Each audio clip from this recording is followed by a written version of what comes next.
I need to ask you a question. Be curious, Drifters. Allegro's won the Brisbane Cup, but it's all Antino. Blake Shin, take a bow. Barraquil, Benny Allen hasn't moved. Broadside him, bogged, won the Golden Rose. Pride of Jenny, trying to find the reserves at the 100. She's 3 in front of Mr. Brightside. It's all too late.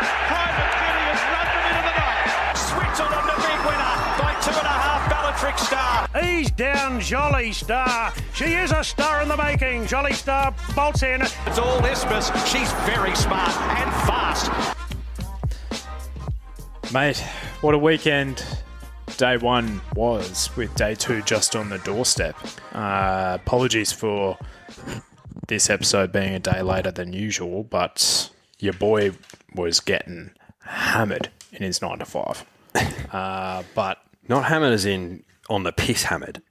The sort of hammered that we can't get around. No, like I had to move some things around sort of stuff. But that's okay. Let's have a quick look back though. Do you remember what I texted you? Let me check when this... It would have been about 4:36 on Saturday, 1 minute after the Doncaster Mile started. I was like, she has to be wings to win this.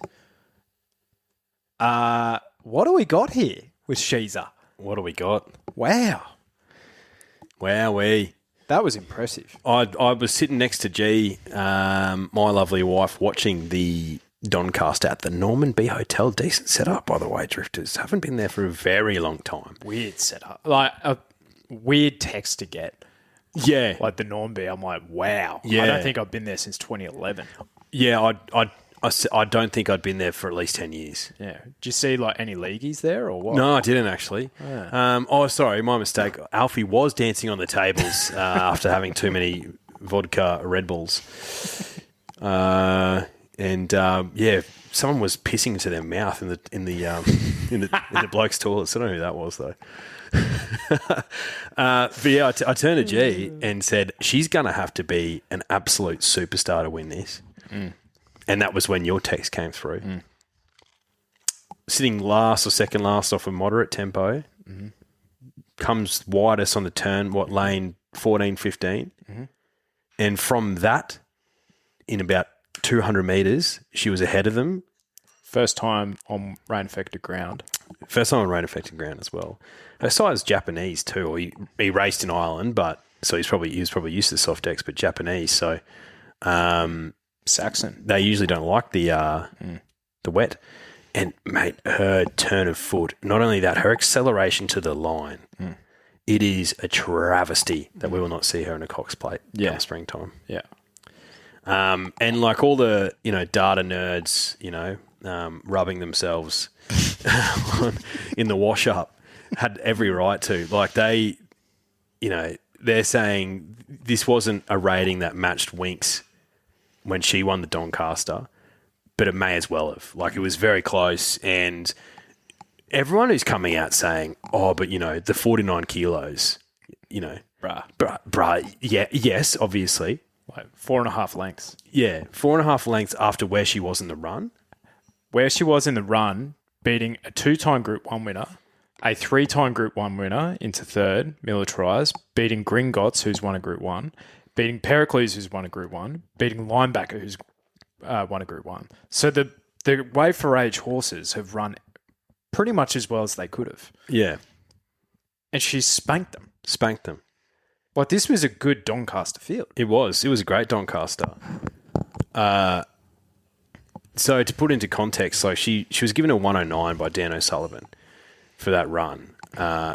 Autumn Glow's fastest, highest rating was in the George Ryder, which was only a couple of weeks ago, and it was the 107.5. Based on the weight that Autumn Glow would have had to have carried in the Doncaster, like 56.5 or whatever it was, she would have had to have run a 113.5 to beat Sheeza Alibi, according to that 109 rating.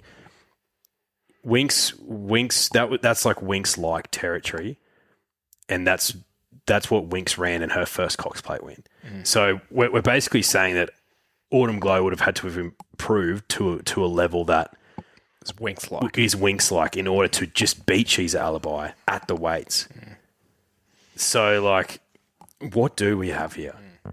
Man, how about, like, it's ironic how much it's flipped. When we first started doing this podcast, we had Nature Strip going around, who was a superstar sprinter, and we had deep sprinting ranks. I think we started the podcast after like the bivs and exceedances and all that sort of stuff, and the yeses maybe, or maybe it was around that time. Yeah, yeah. So whoever was running around there, Marzu. Yeah, Marzu, kind to us.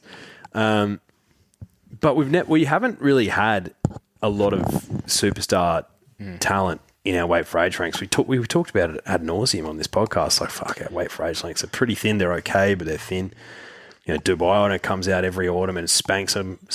Animo got spanked by Dubai Honor, and he was spanking our horses for, you know, an 18-month period. And then all of a sudden, yeah, I know, our sprinting ranks look thin AF. But our weight for age ranks have two potential world beaters at the same time.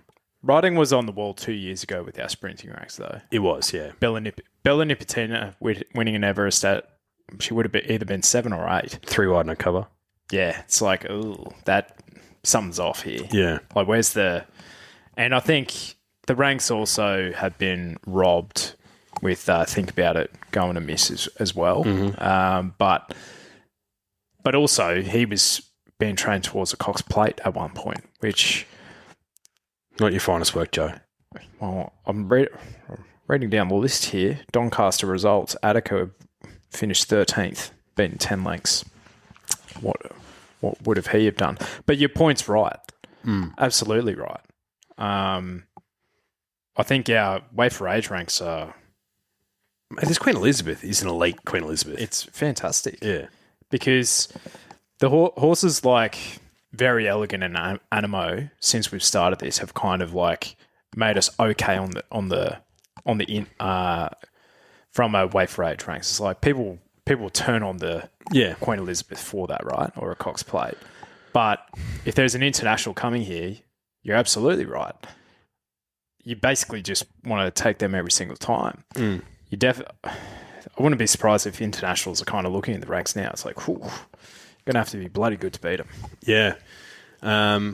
Absolutely agree. And I think, with respect, no horse exemplifies that better than Mr. Brightside. Yeah. Like, how many Group 1s? 10. 10. He's a good horse, phenomenal horse, super consistent, but he'd get pantsed overseas. Yeah.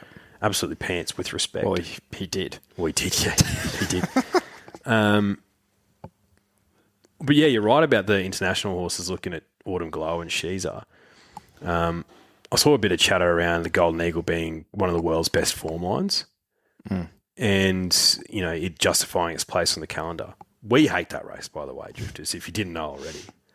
I'll watch it. Yeah. I'll watch it and bet. But won a fortune on it last year. Seeples, Quinella. Yeah. But the only reason why the internationals come out is because it's worth an absolute mozza. There's no prestige associated with the race whatsoever. If they do come out this year for the Golden Eagle, I don't think they're coming out thinking they can win. They're probably thinking like, well, can we run second or third and get heaps of prize money anyway? Sure. But, we're going to be robbed. We're going to be robbed of a Cox plate. Yeah. I think... let's have a look at these sprinting ranks, right? So, Jolly Star, mare in form.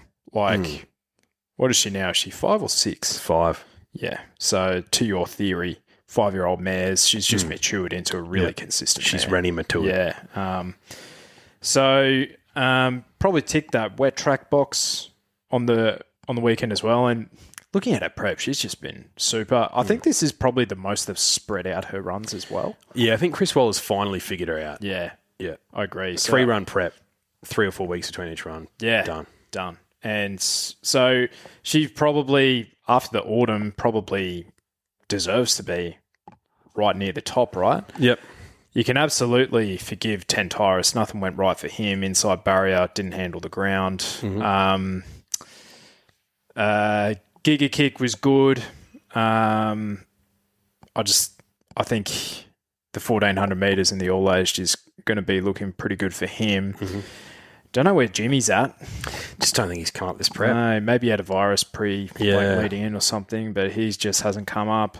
And then when Skybird's running 13 at TJ, that gives me the ick. The wet deck. Sure. I had an each way on her. On a wet deck. Congratulations. Thank you. But also had a decent bet on Jimmy. Yeah, no, I agree. Skybird heading towards the Sangster. Yeah. Like, that's a race for her. Yeah. Especially if it's wet. But, no, I agree. Yeah, it's wasn't a vintage TJ. Then Campione d'Italia. It's a nice win. Tell you what, imagine being the connections at Streisand. Talk about getting out of the casino. Oh, getting out of the casino, mate. And probably, I don't know who's better, like Paradoxium or the Streisand connections there. And then Spewing, I didn't jump on the early price with profoundly. Yeah. That was divine. Yeah. That was good stuff. Yeah. Yeah, it was a good win. And a lot of good judges were on as well. Yeah. Thanks. Yourself included. Thanks, mate. Yeah, that was a hell of a win. She's right in the Oaks. Yeah, absolutely. The final one, Green Spaces, became... I feel like I always articulate this poorly. But up until his win on the weekend, Animo had been the longest distance winner for Street Boss. Yeah, right, okay. So Green Spaces is the first one to win past 2,040 metres for Street Boss progeny. Oh, interesting. And Bjorn... Street Boss was a sprinter. Yeah. So Bjorn's going like, get him to the Melbourne Cup, bruh.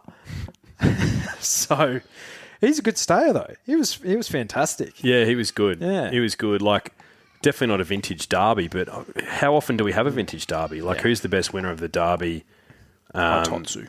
Yeah, and I'd say Aliana was probably as good as him. So we don't get a vintage edition every year, but he was a good solid edition. Yeah. Storm Leopard had his chance, like when a 251 to 1 pops run at second. Probably question marks over the form, but yeah, Green Space is like in the lead up. He had the flash and light. Yeah. I guess another bubble burst with Observer though. Yeah, so one-paced. Yeah. I think what we said at the start of the prep for him was, I don't know if he's a stayer, but he should be good anyway because it's against his own age group. Maybe he's more of a 1,600 metre, 2,000 metre horse. And now I'm thinking, has he just been beating up on some average Victorians? Yeah, I agree. Like, you look at 60s. Well, 60 ran. Like, it was beaten 8 lengths, 8th in a Doncaster. Yeah, that's not going to be pretty rating for a lot of horses, though. That Doncaster beaten 8 lengths. Afterthought written all over it as well. Yeah, absolutely. But, don't know where Observer's at. And what is he, 3-year-old? Like, he's the type of horse I would expect to be in a Golden Eagle. Absolutely. 1,500 metres. That's what his target will be in the spring. Good luck to him. Yeah. Good luck to every single one of them. Yeah. Yeah, it's going to be fascinating to see what happens because if you've got Autumn Glow and Sheeza running around at the same time in the spring, they're avoiding each other.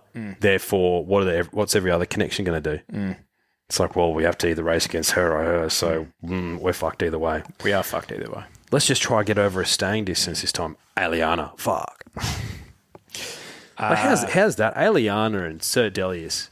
Any other time, you'd be like, we've got 2 really good ones. They're, compared to those 2, B-graders. Yeah, that's true, but you also need to strike while the iron's hot. Sir Delius runs in that Caulfield Cup, he fucking wins it. He does, yeah. He does. But you say that, he did win 2 Group 1s in the spring. So he had a good spring. He had a really good spring. He did. It just could have been, he could have got a classic. He could have. In Karuna, might be never again. She's burnt me one too many times, I reckon. That was a nice winner in the last, though, that Plaintiff. Yeah, undefeated. Yeah. Let's get to some previews, though. Let's go to Caulfield Race 8, the Thoroughbred Club Anniversary Vase, listed race, 1,600 metres. The rail is out 8 metres at Caulfield this weekend. Bit of rain around as well, and chilly. Like, I'm talking like 15 degrees tops. So we don't get that up here. It's 30 degrees here today. Previous winners of this race, Pride of Jenny won this last year, First Immortal, Cardinal Gem, still a star. So probably have the likes of Alduca going forward with Golden Path, El Rocco, Siddharthi going forward, Taken. So I think there will be enough speed here, but typical of Victorian races, they'll probably run it at a leisurely gallop. Mm-hmm. I thought Chillicap was a bet here. I think she's far better suited on rain-affected ground. She's undefeated on soft. Beaten 3 lengths behind the likes of Lazura in the Cornwall Classic. Going back to listed grade here at the mile. I think she's a bet. Save some ground on the inside. Yeah, I was looking at her for the Cornwall Classic a bit, actually. So interesting to see her back here. 2-horse race for mine. Alduca, who was on last start, and Marigold, who's been a mare in form. She's been up for a very long time with some little spaces between runs, but she's been going super. I think Alduca I'm probably leaning towards, though. I know where he's going to be, particularly Caulfield. Like, I know even if he's contesting the lead, you probably want to be in the first third. And he ran super last start, so Alduca's probably the one I'm leaning towards, but I think Marigold's a big chance. Big chance. Yeah, Spewing. Had a long, hard look at her last week. So did I. And I see her win at $16. Yeah. Like, why was I only looking? Yeah. Why wasn't I doing? Yep. Anyway. Randwick. That's rugby league. Rail is our 4 metres. Good weather in the lead up. Potentially the inside lanes could have some scarring from the wet weather. Wear and tear last week, but keep that in mind for early in the day. So they might come into the middle lanes throughout the day. But monitor it yourself this weekend. You know what I mean? Race 1 is the Fernhill Mile, handicap 1,600 metres for the 2-year-olds. Spicy Lou won this last year. Broadsiding also won this on his way to winning a champagne. Mm-hmm. And Kitty Cat Tom announced himself as like, hey, I'm a horse. Decent little race. Yeah, so I don't think there's any Kitty Cat Toms in this field, though. No, I don't think so, but they could become Kitty Cat Toms. Hydro Bomb, really nice win in Sandown last start. This horse still has no idea what he's doing. It was back towards the back of the field. It looked absolutely horrible in the run. But once he got clear air, I tell you what, Dan Stackhouse had plenty of horse underneath him and absolutely launched. I like that the Hayes boys have brought him to Sydney. And he gets a nice draw with D-Lane on, who can get a horse to relax. Hydro Bomb, the son of Seamus Award. Keen on him this week. And if I'm looking at the Champagne, I don't know if Campione d'Italia is backing up into the Champagne as well, but this could be the form race. Something could come out of left field, just like Broadsiding, win here and then win the Champagne. Don't know what Hydro Bomb is in futures, but if you like anything in this race, have a look at their price for the Champagne because they might do the quick backup. I like it. Nothing more to add. Race 2 is the South Pacific Stakes. I want to highlight one of my favourite horses ever, who won this race and then went to Hong Kong. I'm showing you a race of him. Look at the Jerry Harvey Silks in the back here. Uh-huh. So IndyCar is his name. IndyCar. Mate, look at this win. So at the 300, he's 8 lengths off him. At the 200, he's probably 6 off him. She's alibi. Mate, look at him, this acceleration to the line here. So this was the lead up to the South Pacific on a midweek on a Wednesday. And I was like, well, if that thing can do that on a Wednesday, what can he do on a Saturday? And he was this was back when all-in markets were all-in markets. It was $15 in all-ins, and then he started about $6 on the Saturday. Tell you what, it's about the opposite currently in all-in markets. They're absolutely pox. Yeah, they are pox. Race 2, so we have the South Pacific. Tempted won this last year. Oh, no, she didn't. Sergeant Major won this last year. Oh, Sergeant Major. Valana, IndyCar, Persan, which is interesting, and then Kementari. Where did you land here? Because Beskar won the lead up here at 80 to 1. So I feel like the bookies will kind of take on that form, just given the SP. I thought this was really difficult to kind of nail one down. Yeah, it is. I thought Regal Award at $3.40. The only reason why is because Best Car's starting price profile, and he ran 7th in that race, Regal Award, but he's a much better horse than that. So I think he's likely, but $3.40 is pretty short. Also meets him 4.5 kilos better at the weights. He does. Options. I thought I might just have a little nibble at him, a little speck at 34s with Team Green. He was good in the spring. Won a superimposed stakes. Looked absolutely super winning that, and then goes to the Vars and was a little bit disappointing, and then even more disappointing in the Derby. I just don't think he's a staying horse. I think he's probably a miler, so I'd like to see him resuming here over 1,400 metres.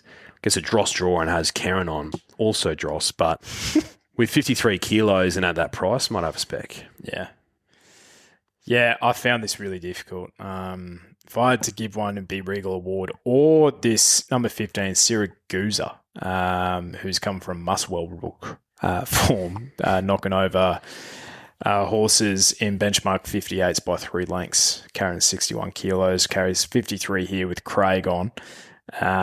But it's that type of race, I think. The Percy Sykes is 1,200 metres Group 3 for the 2-year-old fillies. Tempted won this last year, and these are away game, Shoals Miss Rock. So I think it's a good fillies race. I think Sotono Glow's a nice little filly. She is. She's a nice filly. What I like about her is that she's had the run over 1,200 metres, where there's a few of these who haven't. I was tossing up between her, Sotono Glow, and Medicinal. Medicinal was super last start, absolutely braining him over 1,000 metres. Jadzia ran second in that race, and then I think Jadzia's run since and was very disappointing from memory. So there's a question mark over all the 2-year-old form. All of it. But I think, either one of those for me. Tell me about this reaching out. Ran on the Kenzo. It's come up a $3.60 favourite.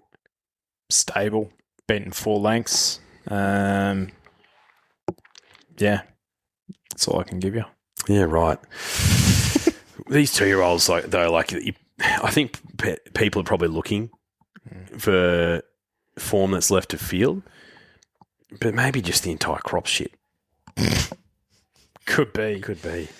Like if you're putting a line through, what's the name? Reaching out. So Nadra started a favourite in that race. Yeah. So she was starting $5 behind Cheyenne when she absolutely brained him at Randwick. Before that, beaten a lip to Wolf Gap. So that's the type of form reference that she's kind of gone out and then beaten. So she's beaten this filly by 4 lengths or whatever it is, 6 lengths. You can put a line, that connection through Cheyenne, and then Miss Chanel, who's come out and then run well in the sires.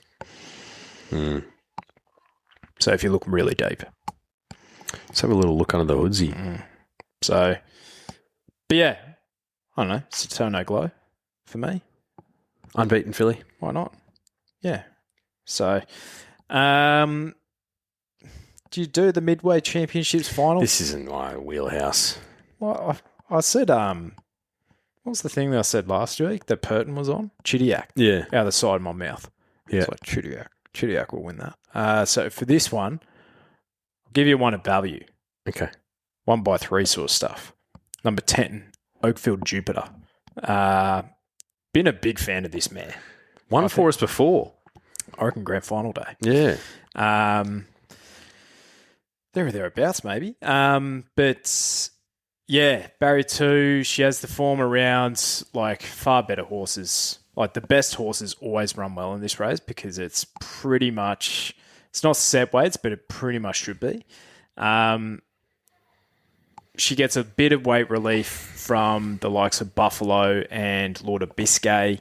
Those horses will run really well here. So will Midnight Opal. Matcha Latte will, as the favourite, will be super. But Oakfield Jupiter at a price, I think she's the value in the race.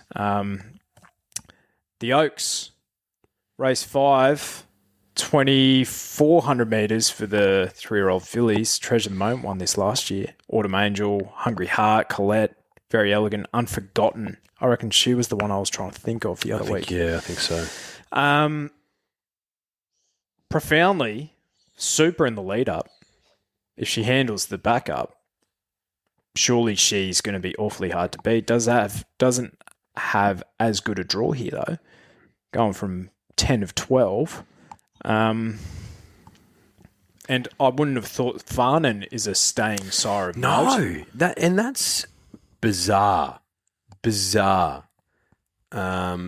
she seemed to thrive, like stepping up in trip and I don't know. Maybe she's just one of those ones who, throws a lot more to her dam side. I don't know much about Profound Wisdom and Alsama, her dam sire. But like just recently, what was her name? She's Extreme by Extreme Choice. She won an Oaks, Victorian Oaks. Knight's Choice by Extreme Choice has won a Melbourne Cup. Schnitzel's produced some stayers, but it was such an impressive win last start that I'm inclined to think that she can, if she handles the quick backup, she can win. I was on Soverado last start, and she ran well. So I wouldn't be surprised if she runs well again here. I think the one out of the Vinery I want to take, though, is not I Hope Wins at $2.40. It's After Summer at $9.50 by the Autumn Sun. She looks like she'll run out the Oaks trip, no dramas whatsoever. She's got a nice draw. Where she's going to land. So it's her or Profoundly for me. Any others that you're looking at? Yeah, I think there's a hidden run in that Vinery. I think it's number 5, Long Legs.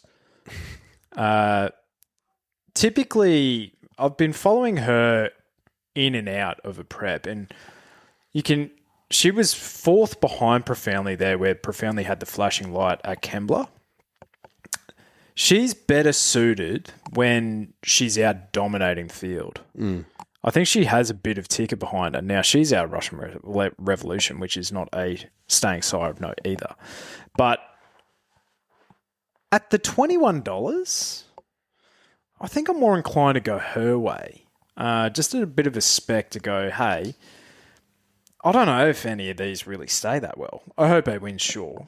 But I think Longlegs was actually a better run in the Vinery than her. And if you watch that replay, she was zigging and zagging where there was just a couple of things that went wrong for her in the straight. And I think she's better when she's leading up the field. Barry 1, Nash. I think it's a bit of a prep run. I think it's going to be a little bit of an ambush this weekend for Longlegs. Jeez, I hope you're right at 21s. Yeah. So I'll back her, and I'll have a little something on Profoundly as well, in like a same race multi or a Quinella or something, because Profoundly, that run was just too good to ignore. Yeah, absolutely as well. The Arrowfield. 1,200 metres, Group 2, 3-year-olds. Enriched won this last year when Autumn Glow got scratched. She got the bone chip removed last year. Jolie Star the year prior, Af Cabin, Varley. Marzu, Wild Ruler, classic legend. So good horses win this race.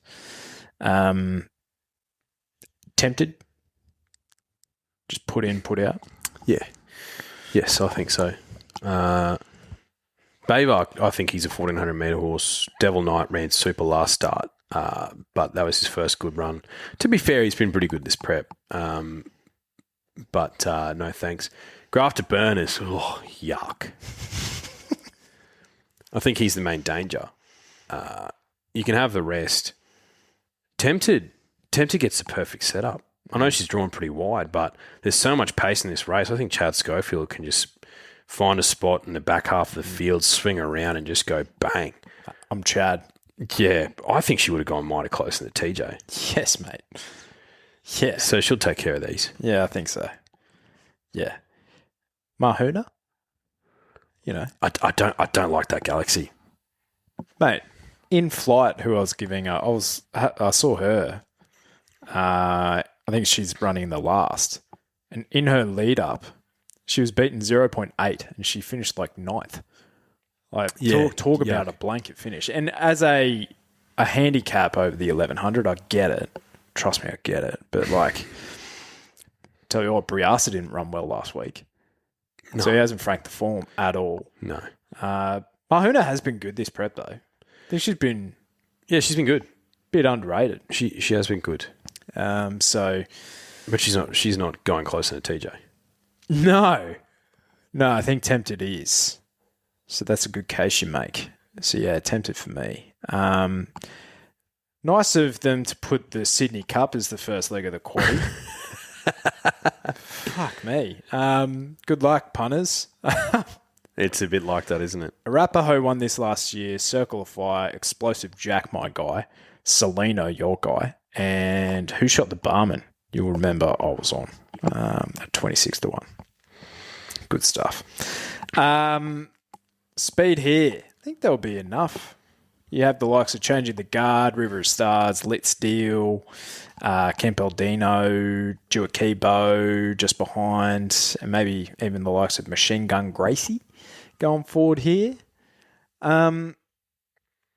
Monaco, $5 favourite, Barry 16, Jamie Mellum, for a horse that plays up this much in the yard? Couldn't possibly. All right. So, yeah, couldn't possibly. There's two groups of horses in this race. Actually, there's three, to be fair. There's two groups, two major groups. One group is the same stayers who we were talking about last week, where it's like, whose fucking turn is it? And in that is your Campbellinos, your bloody your piggybacks mostly, your Juakibos, your Mr. Monacos. At the Baskins. They're versing each other and they're beating each other up each week. And then there's the horses that have been racing in stakes races, weight for age, set weights and penalties. Still Sydney form, but different Sydney form. The last group's the Victorian group, which is, I'm not even going to include here. Because Lit Steel and Whiskey on the Hill, I don't know about that race. I want the weight for age stakes form. Yep. So that's like your River of Stars and your Soul of Spain. There's not a lot of it in this race. Valiant King even. I think River of Stars will look the winner a long way. She looked the winner for a long way in a Melbourne Cup. She did. Tough as nails, has J-Mac. I think she'll run super. I'm keen on Soul of Spain, though. I think the only reason why J-Mac isn't on Soul of Spain is because 54.5 is too light for him. Way too light. So he gets Tommy Berry. He can ride one horse in this race. Exactly. And look, Soul of Spain, it's all been prep runs. It's all been prep runs with this is the grand final. That second of Vauban reads really well. He's run fourth in the Very Elegant at weight for age over a mile. And then the Tancred, he's been beaten by 7 lengths, but you basically Aliana and Dubai Honor and Vauban. Like, obviously, they're going to brain the rest of these. And he's carrying weight for age. And now he drops to 54.5 kilos here. Chris Waller in a Sydney Cup. Like, I'd much, much rather take $8.50 for him than bloody $5 for Mr. Monaco. Yeah. No, I agree with you. Big time. He's the one out of the weight for age form. And I agree with you. You can sack the Melbourne form. But I'm going the pikey form. For the Machine Gun Gracie. The big girl. Machine Gun Gracie. Now, do not back her now at the $9. No chance she starts single figures, surely. 1,900 to 3,200. It's ambitious. Third up. I just don't possibly see how. But I think she's looking at her action. She has an action very similar to Arcora for mine. I think the further she gets out, whether this is maybe they just missed a run in the prep or something, but I'm going to take the punt that she'll run it out and just has a superior staying prowess. But, mate, I've loved everything I saw from her last start. Sure, it was in against the fillies and mares there. Has to step up. Has the 51 kilos, though. Think she'll be sitting midfield off the fence and in the best part of the track and just grinding away and just go girl. You won't miss her because she's enormous. She's a big girl. But she has a nice, efficient action to her as well, which I like to see. So not backing her now. I'm going to back her on Saturday where she'll start $13. And I reckon Solar Spain is the one they'll come for. I reckon she starts shorter than $8.50. I wouldn't be surprised. Would I be surprised? What would we see? Who of these are we going to see in a Brisbane Cup? Like when we're there? Ooh, that's a good question. Like Machine Gun Gracie, she's lightly raced this prep. Hutchins? We're going to go Hutch. Yeah, that'd be nice actually. I really the son like of Frankel. I really like that. Yeah. Maybe New Look, who won last start. Athabascan? Maybe. Yeah. Maybe. Maybe Valiant King. Yeah. Valiant King. That's a good shout. Well, he was good heading towards the Melbourne Cup last year. He was. And then he just got too far back. But he's had, this is going to be his 24th start. Yeah. And he's not going to have a third win. No, he's not. He's not. All right. Race 8, the Queen of the Turf. This is a race. This is a good Queen of the Turf. It is great Queen of the Turf. 1,600 metres, Group 1, weight for age for the fillies and mares. Fangirl won this last year. Zugotcha the year prior. A Tissue, Conte Patiro, Canedna, my girl. Alize, Foxplay. So Not a bad honour roll. You have to be a good mare. So who's the... Mate, talk about the big four here. Pride of Jenny, Lady Shenandoah, Treasure of the Moment, and then the up-and-comer Idle Flyer. They've all drawn beside each other. Yeah, crazy. Love that. J-Mac on Lady Shenandoah getting off Lazura. No real surprise to me. Interested to hear your thoughts because you've been a fan of both Lady Shenandoah. I think you've been in the conversation of the number one ticket holder for Treasure at the moment. You've been a fan of Lazura previously, but you're also a big fan of Idle Fly. So I don't know where you're going. Well, first and foremost, like, Tony Otterbray can fucking do one. Again, like, I don't know if this bloke listens to what he's saying or thinks about what he's saying before he says it, but during the week he got interviewed. Oh, fuck. And there was an offering of, hey, $1 million match race with Autumn Glow. Would you do it? He's like, oh, absolutely, I'd do it. And that was after he decided to take Pride of Jenny to the Queen of the Turf as opposed to the Queen Elizabeth. It's like, mate, you had the chance this weekend. Bro is A1 delusional. He has a good mare, though. He has a very good mare. Yeah. I think she's due for a flat performance. Like, that was an absolute gut buster in the Aussie Cup. And it's not just Treasure of the Moment trucking up this time. He'll be happy, though. There's no Waterhouse Bot horses in this race. But there's a lot of speed. You've got Perfumist, she's a hustler. Treasure, Idle, doesn't muck around. I think Lady Shenandoah will try and be prominent, or Lazura with Nash on. I think the jockeys and the trainers, they'd be listening to those comments from Tony Otterbray. Absolutely. And they know enough about Pride of Jenny now to have her measure. I think she'll start favourite, though, because just the punters get on. Which means I think you'll get a better price of pretty much everything else. Lady Shenandoah has been really good this prep without being Lady Shenandoah. So I'm just thinking she might be having a prep now similar to what we saw with like your Zugotchas. She's a better horse than Zugotcha, but where trained as a sprinter, that's just taken a bit out of them and and ride off the autumn and wait until she comes back as a 5-year-old mare in the spring, where she can probably be trained for like a King Charles or something like that. I don't think Chris Waller originally had this as his plan, the Queen of the Turf for Lady Shenandoah. Nah, say TJ. Yeah, that's what I think. Yep. So I'm prepared to risk, and it brings me back to Treasure. I think she gets a suck run from 3. I think other horses will bring her into the race, and a truly run race is probably what she wants if she's not leading or following Pride of Jenny. She had an easy win last start. It was pretty much a barrier trial. That's the only concern heading into a fast run race, but I think she wins this. Idle Fly, good point. I don't think she's got anything on Pride of Jenny, Lady Shenandoah and Treasure at the moment, though. I think in years gone past, she could well be favourite and a winner of this race, but not this year's edition. I think she's probably a prep away. Yeah. I think that's a good take. And I think... What do I think? I think your comments around the trainers and the jocks and everyone and the owners and everyone kind of listening in, I think that just adds a bit more weight to this. And it's like, this win will win. Whoever beats her, if they do, it'll mean more. Yeah, agreed. Because like when you talk shit, bruh.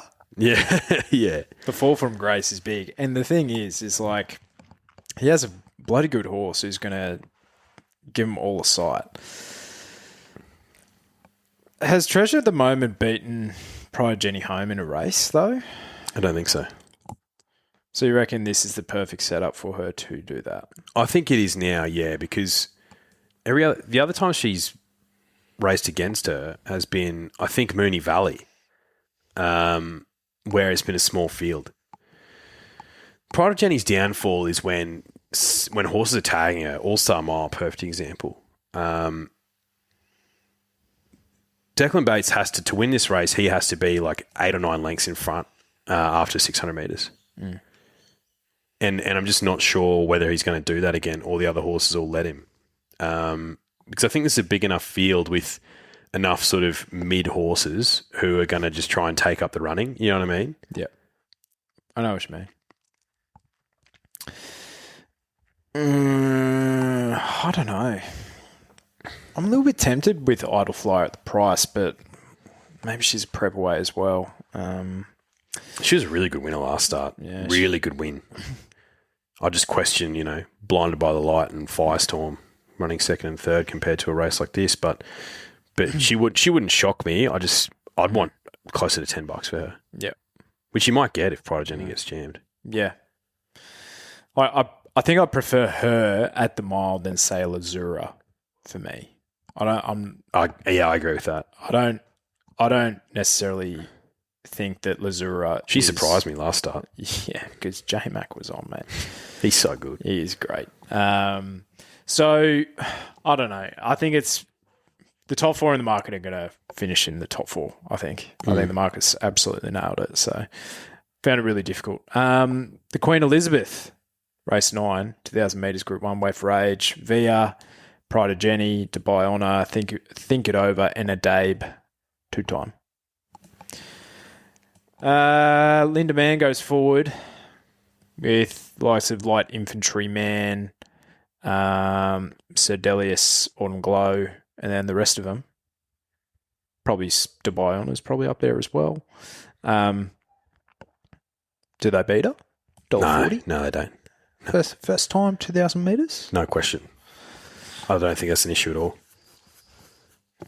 It's like it's literally like if Sheeza Alibi was in this race, first time 2,000 metres. So she's a better horse. She's better than all these. The biggest threat to her is bad luck, I think, and that's incredible to say because I think Sir Delius and Aliana and Dubai Honour are elite, but I think she's a tier above. I think she'll run the best she's ever run. Okay, it's a favourite out market. Who are you backing? Favourite out. Ooh, so hard to split Sir Delius and Aliana. Well, the market would suggest they have the exact same chance. Yeah. I think she's she's had 2 big runs. And if she was to come out and win or run second, I'm like, fuck, that's a hell of an effort. Whereas I think Sir Delius, this has been circled. And if he was in the if he was in the Tancred, I would have backed him. So I think Sir Delius. Yeah, same. Third up in the Turnbull. 5-year-old son of Frankel who still has his nuts attached to his body. He's going to take a little while to wind up, mate. Third up in the spring in the Turnbull, he fucking destroyed him by 2 lengths, defeating Antino, who hasn't come up, and Vistina, who won a Cox Plate after that. I don't think she would have beat him, though. He lost a plate in the run, I'm just reading there. Did he? Well, so that adds merit to the performance. Dubai Honour Blinker's first time. That's pretty crazy on an 8-year-old gelding. 37th start this weekend. Would that include overseas starts that he's had with Blinkers, you reckon? Surely not. I don't know. I think racing that's a bit kooky like that Yeah, sometimes. Yeah. But still, he raced pretty well without him last start. Yeah. So maybe they want him to be further forward, maybe? Maybe. Blinkers? Yeah, maybe. Tommy Marquand gave him a peach last start. Yeah, but Tommy can do that as well. He's like, remember his rides on Adabe? Start riding him like 1,000 from home. Really gets into him. You just go, like, hey, bruh, we're going there. You coming with me? Yeah, it took a pretty good one to beat him. Yeah. All right. A couple of times. Sapphire Stakes, 1,200 metres Group 2 for the fillies mares. I'm very keen on one here. Best bet of the day sort of stuff. Well, tell me, because there was a couple that I liked here. Oh, shattered by the price.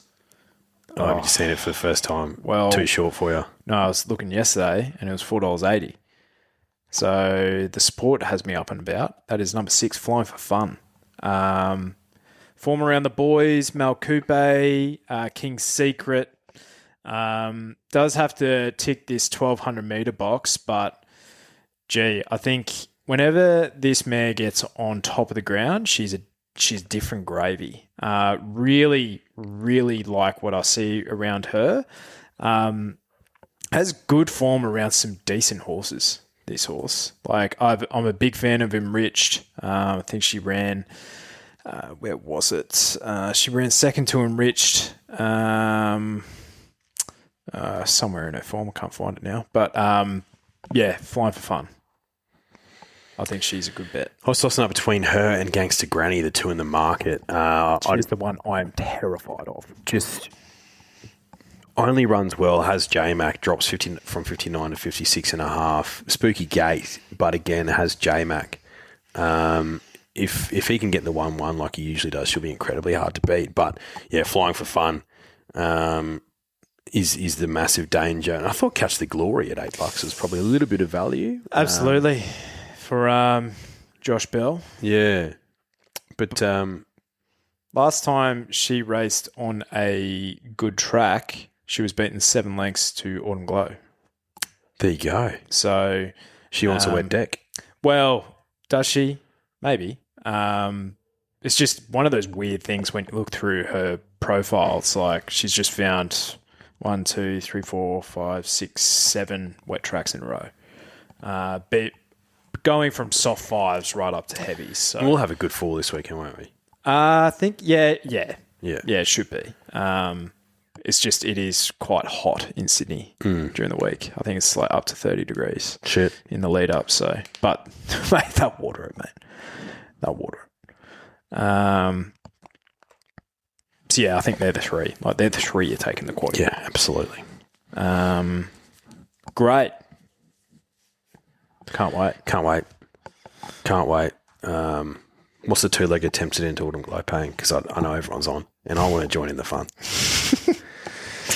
No, I'm very much looking forward to it. Yeah. I reckon that'll be close to bang on $2, I reckon. Hey, better than bank interest. 4 of them. You know what I'm disappointed about? What? The Lions not having a gather round jersey. No, they've just gone for the away Guernsey, haven't they? That sucks. Maybe it's just a bit of a fuck you, though, to the AFL. Why should we bring a special jersey when you're going to put us at 12 p.m. on a Saturday against North in the Barossa? That Barossa bra. Maybe. The fans deserve better, though. Of course they do. Yeah. I have the one in mind. So I reckon it was their 2006 away jersey. It's like their training jersey that they have currently with the big line on the side, but it's yellow. Sick. Yeah, so sick. That would have been sick, but wasn't meant to be. The back-to-back premiers, to be honest, are just like, yeah, this is small fry stuff. I'm not worried about this. Yeah. Fair enough. Yeah. Anyway, good luck if you're playing this weekend. Good luck, Drifters. See ya.